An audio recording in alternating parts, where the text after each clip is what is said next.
Students, आज हम लोग देखने वाले हैं स्टैटिक मेथड का प्रैक्टिकल एग्जाम्पल। स्टैटिक मेथड कैसे एग्जीक्यूट होगा उसका प्रैक्टिकल एग्जाम्पल देने वाले हैं। तो इसके लिए हम लोग नेटबीन्स आईडी यूज़ किए हैं, नेटबीन्स आईडी 8.2। अब इसमें हम लोग क्या करने वाले हैं, सबसे पहले हम लोग एक new file, new project open करेंगे।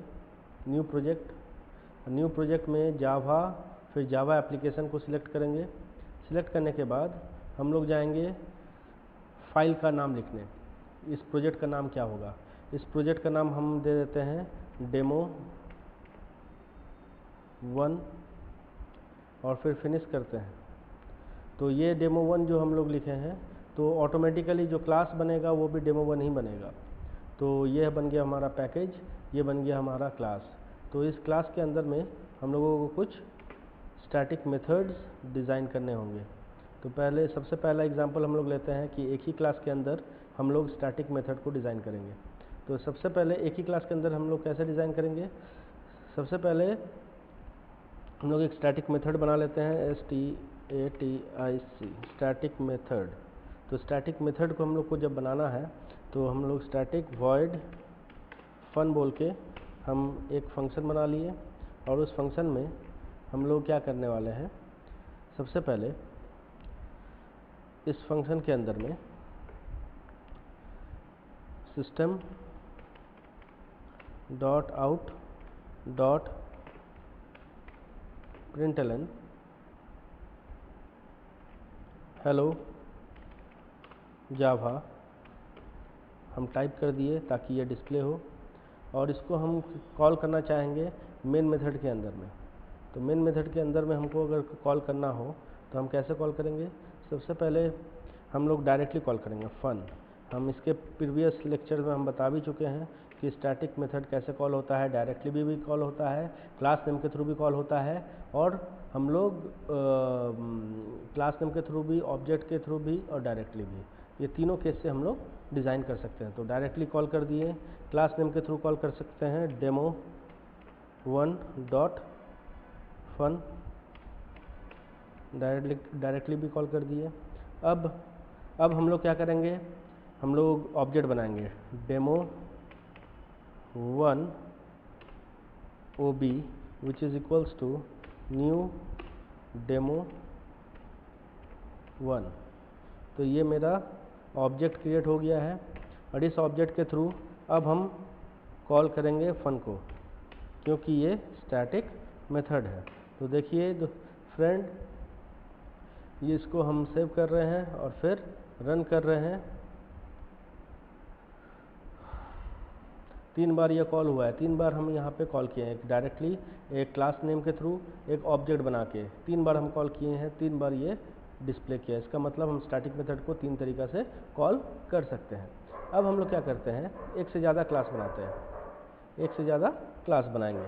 तो एक से ज़्यादा क्लास अगर हमको बनाना हो तो हम क्या करेंगे, सबसे पहले क्लास डेमो हम ले लिए, और इस क्लास के अंदर में हम लोग क्या करेंगे, एक स्टैटिक मेथड डिज़ाइन करेंगे। स्टैटिक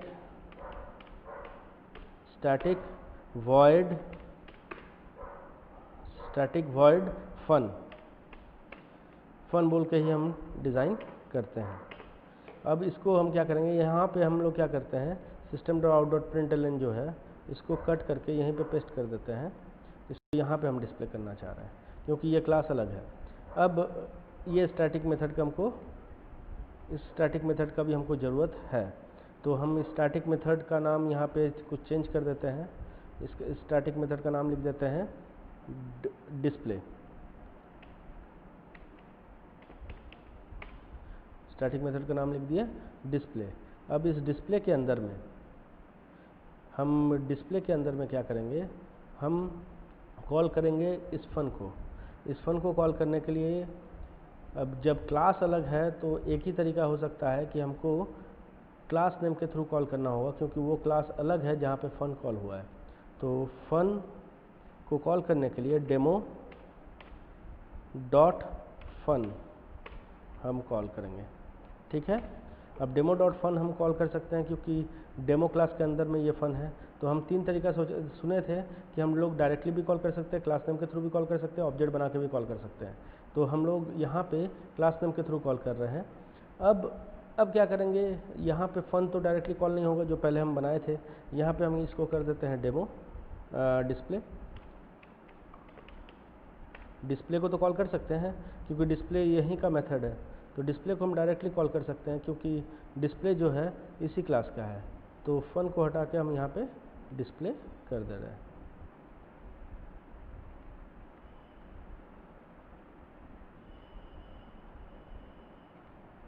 तो देखिए स्टूडेंट, ये हमारा प्रोग्राम डिज़ाइन हो गया। तो यहाँ पे हम डिस्प्ले को कॉल किए 3 बार जो कि इसी क्लास का मेंबर है, तो ये तो डिस्प्ले को कॉल कर ही लेगा। लेकिन डिस्प्ले जो स्टैटिक मेथड है वो कॉल कर रहा है बाहर का क्लास का कोई स्टैटिक मेथड को, तो उसको कॉल करने के लिए हमको क्लास नेम के थ्रू कॉल करना पड़ रहा है। ठीक है, तो इसको हम लोग सेव करते हैं और रन करते हैं। तो देखते हैं हेलो जावा 3 बार डिस्प्ले होता है कि नहीं। तो देखिए फ्रेंड, हेलो जावा 3 बार डिस्प्ले हो चुका है। अब हम लोग क्या करने वाले हैं, अब यहाँ पे क्लास का नाम से हम कॉल कर चुके हैं, अब हम ऑब्जेक्ट बना के कॉल करने का कोशिश कर रहे हैं। Demo OB1 which is equals to new demo, object बना दिए। और इस ऑब्जेक्ट के थ्रू OB1 के थ्रू हम कॉल करेंगे किसको, फन को, FUN, फन को हम कॉल कर रहे हैं। तो ये हो गया हमारा प्रोग्राम। इससे हमको ये पता चला कि हम क्लास नेम के थ्रू भी कॉल कर पा रहे हैं, ऑब्जेक्ट बना के भी कॉल कर पा रहे हैं, क्योंकि यहाँ पे कुछ एरर हमको शो अभी तक नहीं किया है। तो इसका मतलब ये है कि हम अगर यहाँ पे रन करते हैं demo.fun, अगर हम रन करते हैं तो 100% ये आउटपुट देगा। इतना बार क्यों दिया, 6 बार, 6 बार, क्योंकि हम यहाँ पे इस पर्टिकुलर फंक्शन को 2 बार कॉल किए हैं। और जो डिस्प्ले है, डिस्प्ले फंक्शन जो स्टैटिक है इसी क्लास के अंदर, उसको हम 3 बार कॉल किए हैं। तो 3 बार कॉल हो रहा है, फिर 3 बार कॉल हो रहा है, तो 3 6 बार ये डिस्प्ले कर दिया। अब हम लोग क्या करते हैं, और एक बार ट्राई करते हैं, डायरेक्टली फन को कॉल करते हैं, FUN। अब देखिए यहाँ पे एरर शो कर दिया, ये है एरर। तो एरर इसलिए है क्योंकि ये फन फंक्शन जो है ये दूसरे क्लास का है, इस क्लास का तो है नहीं, डेमो 1 का तो है नहीं, तो डायरेक्टली कॉल नहीं हो पाएगा, इट इज़ अ एरर। तो स्टूडेंट्स, अगर आपको ये वीडियो अच्छा लगा तो ज़रूर लाइक और सब्सक्राइब कीजिए। धन्यवाद।